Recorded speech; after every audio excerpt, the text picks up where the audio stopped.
1978, New York, New York. The city's so nice, you gotta say it again. And brother, if you're tired in New York, you are tired of life. I've been holding out so long, I've been sleeping all alone. Lord, I miss you. At any rate, it's springtime in the Big Apple, and I'm living on the 13th floor of a 10-story walk-up in uptown Manhattan.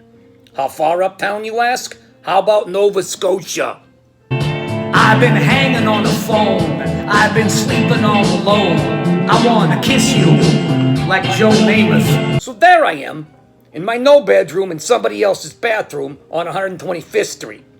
It was cramped, but my roommate and resident shoulder to cry on, Leo Saya, and I lived there for many years and have only fond memories, baby. On this particular day, I did feel like dancing, which was a good thing, since I was expecting a call from Mr. Studio 54 himself, Steve Rubel.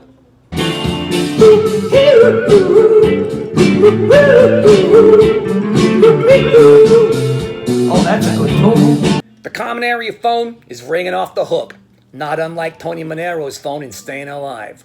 So I double-time it down all 13 flights of stairs. The hallway's packed to the gills with every kind of street trash you can imagine, from winos to damn defino.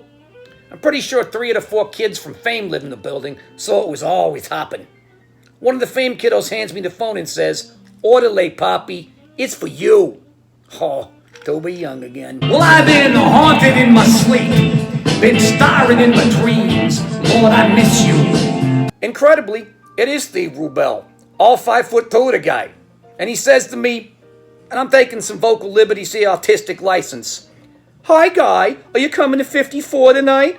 Holston and Bianca are coming, and both have told me how much they love you.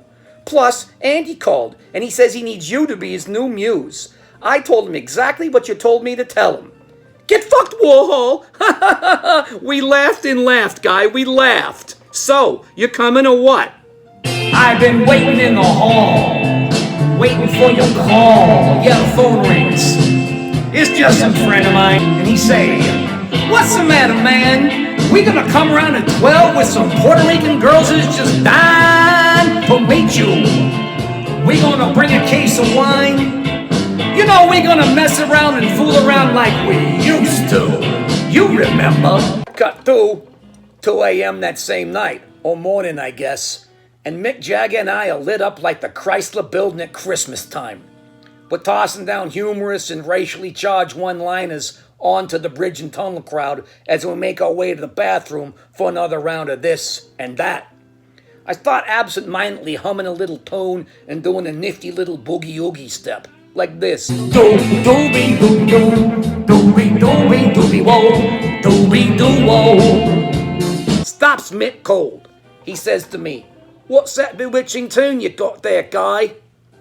I say to him, "What do I know? It's my getting from here to there music." He says, "Can I use it?" I say, "Who am I to tell you no, Mickey Mouse, when it feels so goddamn good to say yes?" I've been walking Central Park, singing after dark. People think I'm a cuckoo bird. Shuffling on my feet, stumbling through the streets, asking people, "What's the matter with you, boy?" And sometimes I want to say to myself, "Hey, Guy, what's that bewitching tune?" Well, as they say, the rest is history. And by the way, the iconic mouth organ on that track, that's me under the pseudonym Alabama Blue. You think you heard it all? Not a chance, baby.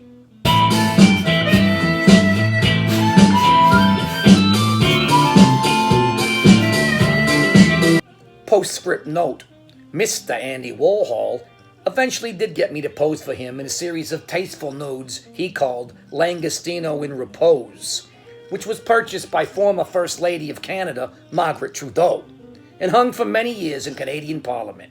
And I emphasize the word hung.